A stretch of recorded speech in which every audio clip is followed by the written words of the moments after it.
السلام عليكم ورحمة الله وبركاته. أهلا بكم يا فنانات في فيديو جديد في قناة كروشيه توليب. بتمنى يكون الجميع بخير. رجعنا مع بعض من جديد. النهاردة إن شاء الله هنشرح مع بعض وحدة جرانيوم مميزة جدا جدا ومن أهم الوحدات في شغل الشتاء. الوحدة دي النهاردة أنا هنفذ منها شال مستطيل. طبعا الوحدة تصلح لمشاريع كتيرة جدا شتوية، منها جاكيت، منها شال مستطيل زي اللي احنا هننفذه مع بعض في القناة النهاردة. وطبعا تصلح معاكي لركنات، للأنتريهات، للمفارش، على حسب استخدامك، لكن هي مناسبة جدا للمساحات الكبيرة. زي ما حضراتكم شايفين حجمها كبير، ونقدر كمان نكبرها اكتر من كده.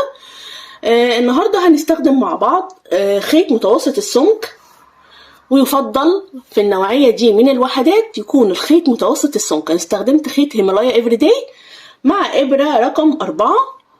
ما ينفعش ان احنا نكبر الإبرة عن رقم 4 علشان الوحدة فيها تفاصيل كتير، وفيها كمان عمود بلفتين طويل. فطبعا كل ما هتكون الإبرة كبيرة معانا العواميد مش هتطلع شكلها متناسق ولا جميل. طبعا الألوان احنا بنختار مجموعة من الألوان تكون متناسقة مع بعضها. النهاردة انا بالظبط استخدمت 5 ألوان في الوحدة، وطبعا هي مناسبة جدا لبواقي الخيوط لو عندنا بواقي خيوط. لكن في ملاحظة مهمة جدا، ان واحنا بنختار الألوان للوحدة نحاول بقدر الإمكان ان سمك الخيط يكون واحد، وكمان الألوان تكون متناسقة مع بعضها أكتر. وكمان نقطة تانية، ان احنا منكترش قوي في عدد الألوان المستخدمة في الوحدة علشان تطلع شكلها متناسق وكويس. تمام، دي أهم 3 نصائح، وهي الوحدة كمان سهلة للمبتدئين، يقدر أي حد يعملها. وهنشرح كل سطر بالتفصيل، وهنقول مع بعض ازاي ننظف الخيوط، وازاي ان احنا نعمل كل حاجة بالتفصيل في الوحدة. طبعا زي ما قلت لحضراتكم اني انا هعمل منها شال. تمام، الشال ده هيكون عدد وحداته 10 وحدات من الشكل ده، و10 وحدات جراني. طبعا انا هشرح الوحدتين. الاول هنشرح مع بعض الوحدة دي بالتفصيل، وبعدين هنشرح مع بعض وحدة الجراني. وطبعا اخر حاجة هنشرحها مع بعض التشبيك، وازاي هنشبك وننسق الالوان مع بعض، وترتيب الوحدات. تمام. طيب زي ما قلت لحضراتكم انا هختار إبرة رقم 4، وهحتاج معايا قصافة طبعا، وطبعا هحتاج معايا إبرة تنظيف، ودي ضرورية جدا. سواء هنختار إبرة تنظيف بلاستيك وتكون سهلة في الاستخدام، او هنختار إبرة رفيعة نقدر ان احنا نتحكم فيها بالإبر ونمررها بداخل العواميد. طيب هنقول بسم الله وهنبدأ مع بعض. انا جبت اللون اللي عليه الدور. هنعمل دايرة سحرية. دايرة السحرية بعملها ازاي؟ زي ما حضراتكم شايفين، طرف الخيط بلفه لفة صغيرة كده، وبعدين بدخل داخل الدايرة، اسحب الخيط بالشكل ده واعمل غرزة تثبيت، وبعدين برتفع غرزة تانية، لفة على الإبرة وبدخل في نفس المكان، هعمل غرزة عمود بلفة. بداخل الدايرة إن شاء الله هنعمل 16 عمود بلفة. العمود الأول، عمود رقم 2، 3،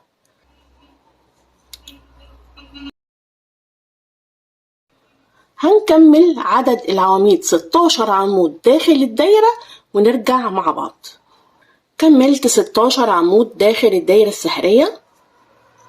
هنشد خيط البداية كويس جدا ونقفل الدايرة على العواميد بالشكل ده. هدخل في أول غرزة عمود، أسحب الخيط وأعمل منزلقة بالشكل ده، لكن هطلع من الخيط. هنقص طبعا الخيط لأني أنا كده هبدل اللون، وهخرج من المنزلقة اللي أنا عملتها، وفي نفس المكان اللي أنا قفلت بيه من الخلف هدخل الإبرة وأسحب خيط البداية للخلف بالشكل ده كده، علشان القفلة ما تبانش معانا. زي ما حضراتكم شايفين كده القفلة مش باينة خالص. هنشد خيط البداية كويس جدا، وطبعا علشان الوحدة كبيرة مش هنطول مع بعض الشرح اكتر. بالإبرة التنظيف كل سطر نشتغله بنمرر الخيوط من الخلف بالشكل ده كده، بنمررها بداخل العواميد وبنعمل عقدة صغيرة للخيط وبنقصه. وكل سطر معانا بننضف الخيوط علشان القطعة تطلع معانا سهلة في التنفيذ وما ناخدش وقت طويل قوي في تنظيف الخيوط. طيب هنجهز اللون اللي عليه الدور ونرجع نشوف سطر رقم 2. هنبدأ في سطر رقم 2. شايفين مش ضروري ابدا ندخل في نفس المكان اللي قفلنا منه. هندخل في اي غرزة نسحب اللون الجديد، عقدة صغيرة للخيط بالشكل ده كده. تمام. هناخد الخيط معانا من الخلف علشان نشتغل عليه وننضفه اثناء الشغل. طيب هسحب الخيط وهعمل 6 سلاسل.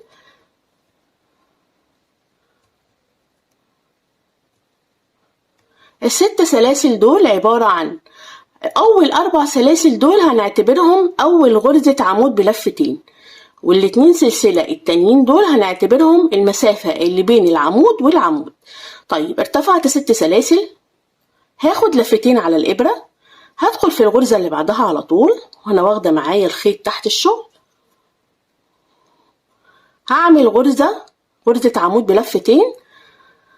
دخلت في الغرزة وسحبت الخيط، هدخل واسحب الخيط، اخرج من اول حلقتين وبعدين لفة واخرج من تاني حلقتين ولفة واخرج من تالت حلقتين بالشكل ده كده. 2 سلسلة، وفي الغرزة اللي بعدها لفتين على الابرة. في الغرزة اللي بعدها بدخل اسحب الخيط بالشكل ده، اعمل عمود بلفتين، لفة واطلع من حلقتين، لفة واطلع من حلقتين، لفة واطلع من حلقتين بالشكل ده كده. هنكرر 2 سلسلة، بدخل في نفس الغرزة اللي بعدها لما اخد لفتين على الابرة وادخل اعمل عمود بلفتين، اطلع من اول لفتين، لفة واطلع من التانية، لفة واطلع من التالتة. يبقى كل السطر ده هنشتغله بنفس الطريقة، 2 سلسلة وبدخل في الغرزة اعمل عمود بلفتين بالشكل ده كده. هنكمل سطرنا للاخر ونرجع مع بعض. وصلنا لنهاية السطر. اخر حاجة اشتغلتها عمود بلفتين، هعمل 2 سلسلة ودي دول اخر 2 سلسلة في السطر. وفي غرزة رقم 4 في الارتفاع 1 2 3 4 هدخل واعمل منزلقة بالشكل ده. هدخل واعمل منزلقة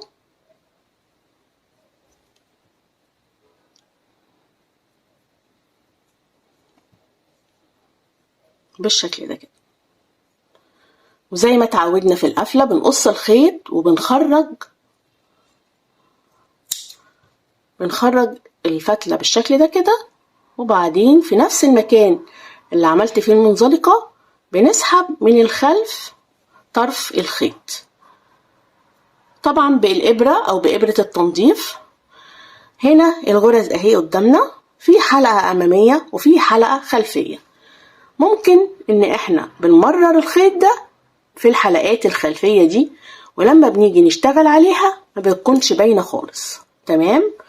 طيب هنعمل ايه؟ هنشتغل دلوقتي في سطر رقم 3. جهزنا الخيط لسطر رقم 3، طبعا اللون مختلف. انا طبعا هنا شبكت الخيط في الفراغ اللي يعني فراغ السلسلتين اللي بين العمود والعمود. تمام. هدخل في الفراغ كده اسحب الخيط بالشكل ده، هعمل 2 سلسلة ارتفاع، ودول بعتبرهم ارتفاع مش بعتبرهم اول غرزة عمود. غير مكتمل، لا مش هعتبرها كده، هما دول ارتفاع بس. لفة على الإبرة وبدخل في الفراغ، أعمل أول غرزة كلاستر مكونة من 2 عمود غير مكتمل. عمود غير مكتمل ازاي؟ هنعيد تاني. لفة على الإبرة وادخل في الفراغ كده، أسحب الخيط ولفة على الإبرة واطلع من أول حلقتين. ده كده عمود غير مكتمل أهو. لفة على الإبرة وادخل في الفراغ، أسحب الخيط واعمل العمود التاني عمود غير مكتمل. معايا 3 حلقات على الإبرة، لفة على الإبرة وأطلع من ال3 حلقات بالشكل ده كده. وبكده عملنا أول غرزة كلاستر. طيب سلسلة في نفس المكان، باخد لفة على الإبرة وأعمل نفس الغرزة، لفة وأدخل أعمل تاني عمود غير مكتمل بالشكل ده كده. معايا 3 حلقات على الإبرة، أخرج من ال3 حلقات وبعدين سلسلة، لفة على الإبرة وبدخل في الفراغ اللي بعده، بعمل نفس الغرزة، أسحب الخيط وأطلع من أول حلقتين وبعدين لفة على الإبرة وأدخل في نفس المكان، أسحب الخيط وأطلع من أول حلقتين ولفة على الإبرة، بخرج من ال3 حلقات. سلسلة ولفة على الإبرة وأدخل أعمل نفس الغرزة، عمود 2 عمود غير مكتمل. ملاحظة مهمة جدا جدا نخلي بالنا منها واحنا بنشتغل، العدد. لازم كل سطر نتأكد من العدد. يعني أنا هنا بدأت ب16 غرزة عمود، هنا كمان بالتالي هيكون معايا 16 غرزة عمود بلفتين، لكن الفرق ان بين كل عمود وعمود بنعمل 2 سلسلة مسافة. تمام. السطر اللي بعده في كل فراغ بعمل 2 غرزة كلاستر، يعني نهاية السطر هيكون معانا 32 غرزة كلاستر. نخلي بالنا من العدد لان العدد هيأثر على تشكيل الزوايا لو طلع ناقص. تمام. طبعا زي ما قلت لحضراتكم شرحت، كل 2 سلسلة هدخل اعمل فيها 2 غرزة كلاستر علشان في النهاية يكون معايا 32 غرزة كلاستر. هكمل السطر بنفس الطريقة ونرجع نشوف هنعمل ايه. وصلت لنهاية السطر، اخر حاجة اشتغلتها اخر غرزة كلاستر، بعمل سلسلة بدخل في اول غرزة كلاستر انا اشتغلتها اهي، وبعمل منزلقة، وزي ما تعودنا بنقص الخيط ازاي ونخرج من الخيط ازاي. تمام. بنقص الخيط عادي عشان هنبدل اللون، وبعدين بنخرج من الخيط ومن الخلف ادخل في نفس السلسلة اللي بقفل فيها واسحب الطرف الخيط من الخلف بالشكل ده كده. هنجهز اللون اللي عليه الدور ونرجع نشوف سطر رقم 4. جبنا اللون اللي عليه الدور، وطبعا بنشبك اللون في اي فراغ من السلسلة اللي بين غرزة الكلاستر والكلاستر. تمام. هدخل في الفراغ اسحب الخيط وهعمل 6 سلاسل. 1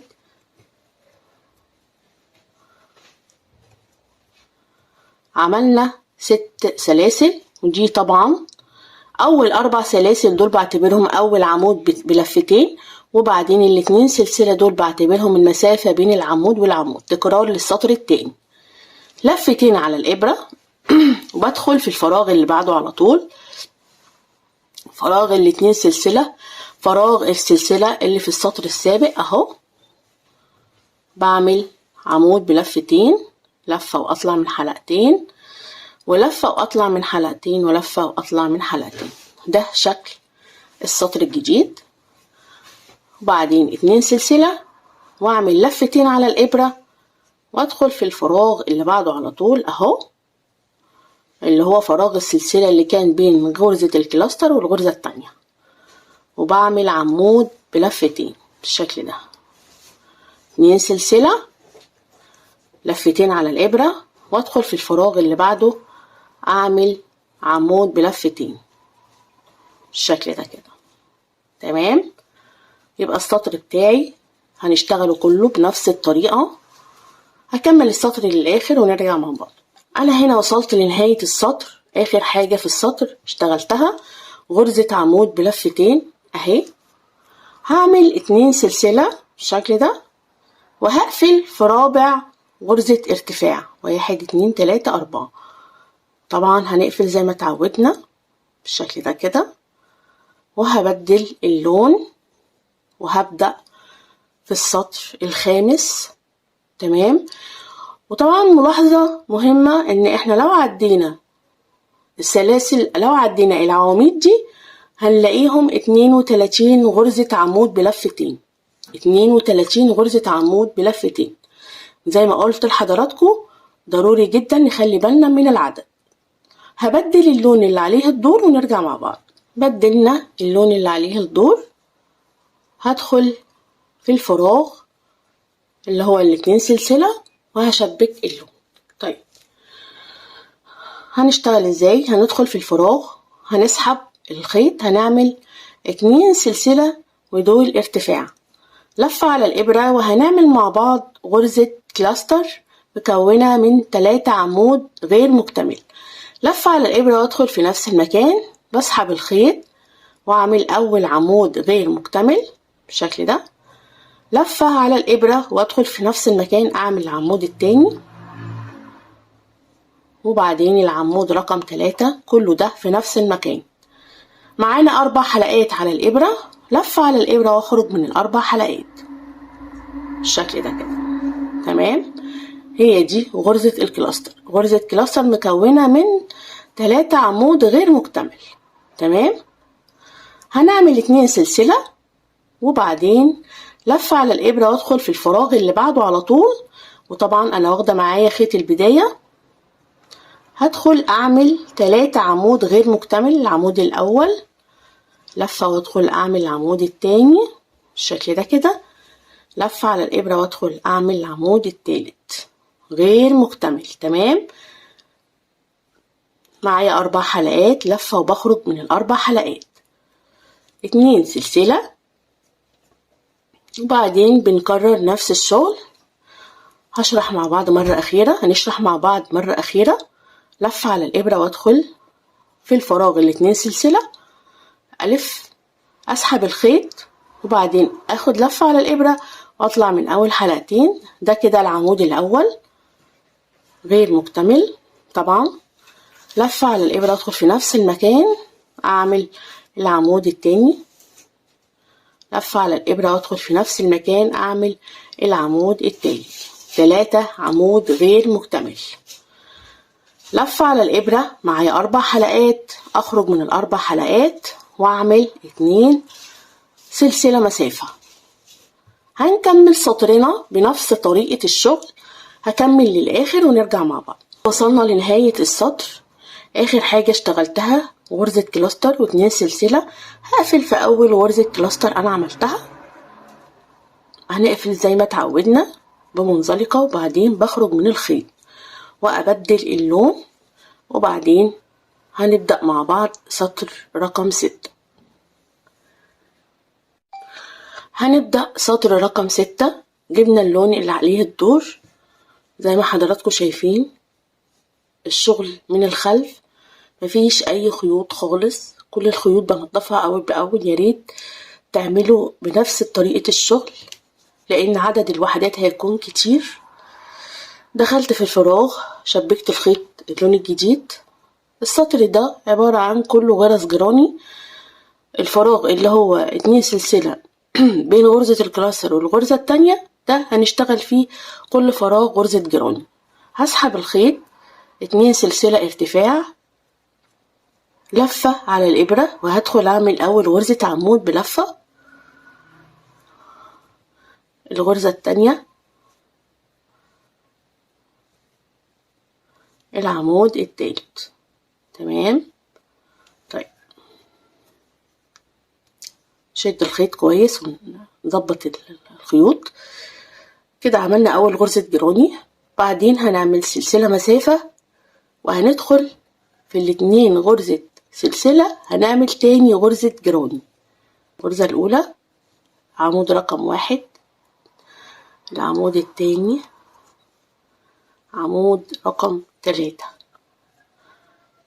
يبقى زي ما قلت لحضراتكم كل غرزة من سلسلة في السطر السابق هندخل نعمل فيها غرزة جراني. هكمل السطر بنفس الطريقة ونرجع مع بعض. وملاحظة مهمة جدا ان عدد غرز الجراني هيكون 32 غرزة زي السطر اللي قبله، 32 غرزة كلاستر زي اللي قبله كمان 32 غرزة عمود بلفتين. نخلي بالنا من العدد ونعد شغلنا وسطرنا أول بأول. تمام، هكمل السطر بنفس الطريقة ونرجع مع بعض. هنا وصلنا لنهاية السطر السادس. آخر حاجة اشتغلتها غرزة جراني وبعدين سلسلة. هدخل في أول غرزة عمود بلفة أنا عملتها، وهعمل غرزة منزلقة وأقص الخيط بنفس الطريقة، ونرجع مع بعض نشوف السطر رقم 7. جهزنا اللون اللي عليه الدور وهنشتغل سطر رقم 7. بنشبك الخيط في أي فراغ، هندخل في الفراغ كده، الفراغ الخاص بالسلسلة اللي كانت في السطر السابق. هنسحب الخيط بالشكل ده كده، هنعمل سلسلة. السلسلة دي مجرد تثبيت، وبعدين في نفس المكان هعمل غرزة حشو. بعد ما اعمل غرزة الحشو بشد الخيط كويس، خيط البداية، وبعدين بعمل 3 سلسلة بالشكل ده كده، وبعدين بدخل في الفراغ اللي بعده اعمل غرزة حشو بالشكل ده كده، وبعدين برتفع 3 سلسلة وبدخل في الفراغ اللي بعده واعمل غرزة حشو بالشكل ده كده. يعني الفراغ بعمل فيه غرزة حشو، بعدين برتفع 3 سلسلة، والفراغ اللي بعده بدخل فيه مباشرة كده اعمل غرزة حشو بعد ال3 سلسلة، وهكذا لنهاية السطر. 3 سلسلة وادخل في الفراغ اللي بعده اعمل غرزة حشو. بكمل السطر للنهاية ونرجع مع بعض. بعد ما انهينا السطر للنهاية وقفلنا في اول غرزة حشو، بنسحب الخيط من الخلف زي ما تعودنا في القفلات، وبعدين بنقص الخيط ونستعد لسطر جديد. السطر اللي هشتغله دلوقتي سطر رقم 8. تمام، هجهز اللون اللي عليه الدور ونرجع مع بعض. جهزنا اللون اللي عليه الدور، دخلت في اي فراغ يقابلني من فراغات ال3 سلاسل اللي انا عملتها في السطر السابق بالشكل ده كده. هنعمل ايه؟ السطر ده هنشكل فيه الزوايا وهيكون كله بغرز الجراني، طبعا خلاف الزوايا هتكون غرزة تانية خالص، عمود بلفتين. بسحب الخيط، برتفع 2 سلسلة، لفة على الإبرة وادخل اعمل اول غرزة جراني. بعمل غرزة الجراني في فراغ ال3 سلاسل. هنشكل الزوايا ازاي؟ نخلي بالنا كويس قوي. بعد ما عملت اول غرزة جراني هعمل بعدها على طول اول زاوية في الوحدة بتاعتنا، سلسلة، واحاول اني موسعش سلاسل المسافة علشان ما تدينيش شكل مش كويس. طيب، لفتين على الابرة بالشكل ده، وادخل في الفراغ اللي بعده اعمل اول غرزة عمود بلفتين، سلسلة واطلع من اول حلقتين، وسلسلة واطلع من تاني حلقتين، والسلسلة واطلع من تالت حلقتين. تمام، لفتين على الابرة وادخل اعمل تاني عمود بلفتين.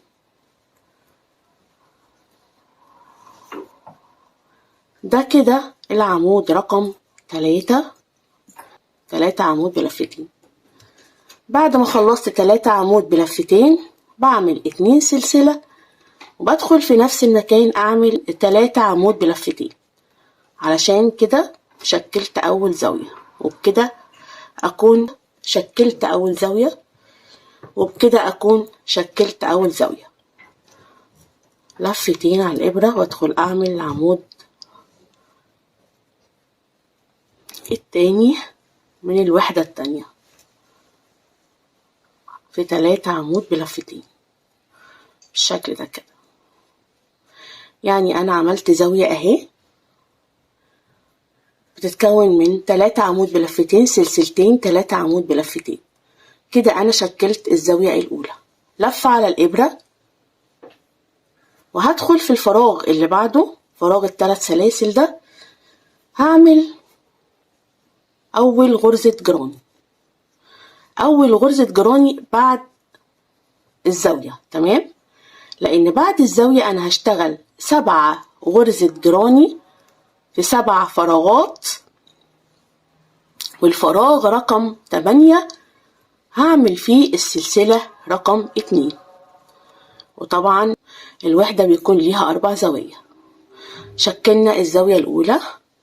هنعد مع بعض في كل فراغ يقابلني من فراغ ال3 سلاسل الخاصة بالسطر السابق اهي.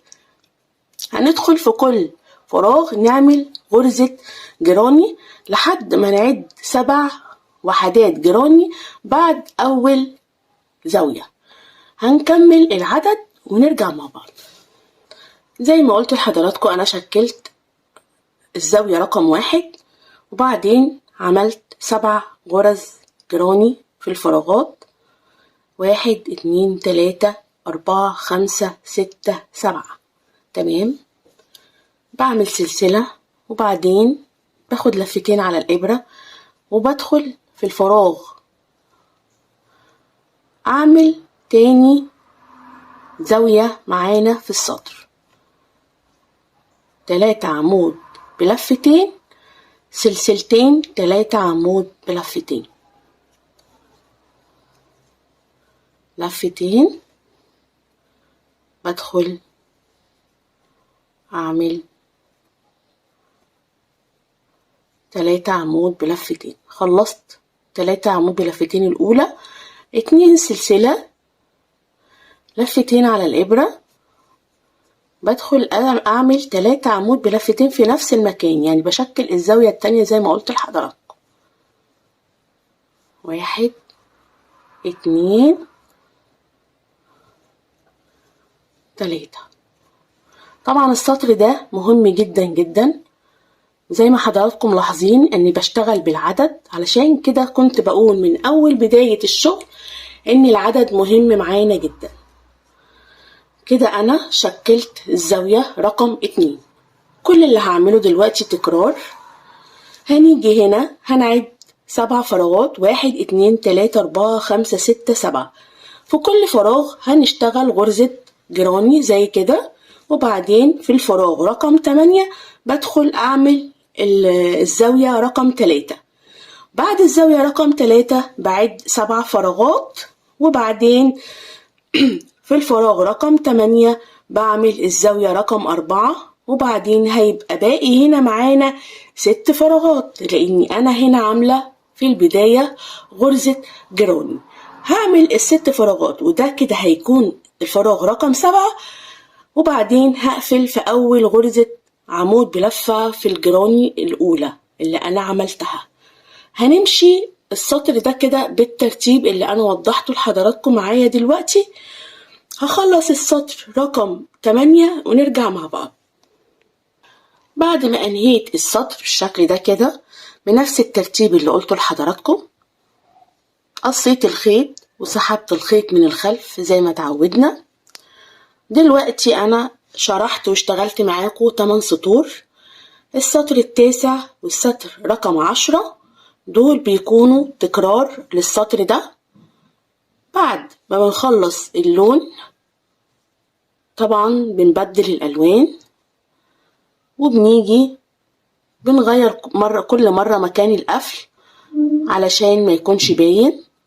يعني أنا هنا قفلت في الجزء ده، هبدأ شغل هنا في الجزء ده. بجيب اللون اللي عليه الدور وبدخله من هنا وارتفع سلسلتين، وبعدها غرزة جراني، وفي كل فراغ هيقابلني اخد فيه غرزة جراني، وبعدين هاجي في الزاوية هعمل 3 عمود بلفتين سلسلتين 3 عمود بلفتين، وهكذا كل فراغ هيقابلني هشتغل فيه غرزة جراني، والزاوية هاجي اشتغل فيها 3 عمود بلفتين سلسلتين 3 عمود بلفتين. يعني بالظبط بكرر نفس السطر الأخير اللي هو سطر رقم 8. وطبعا ملاحظة مهمة جدا، كل سطر هنرتفعه هيزيد معانا عدد غرز الجراني.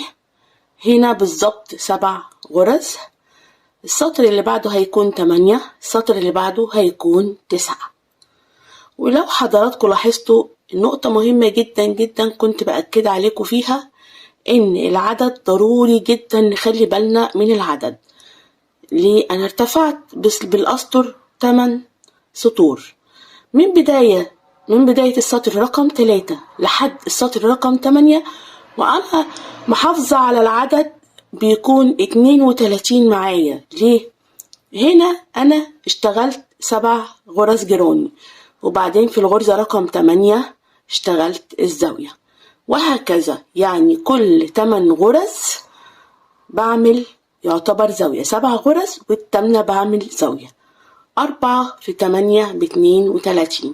علشان كده بأكد على حضراتكم نخلي بالنا من العدد، لأن لو غرزة واحدة نقصت هيأثر معانا في الآخر، وكده الشغل هيكون غلط وفيه غلط كبير، فبنضطر إن احنا نفك الأسطر وبعدها بنعيد الشغل. تمام؟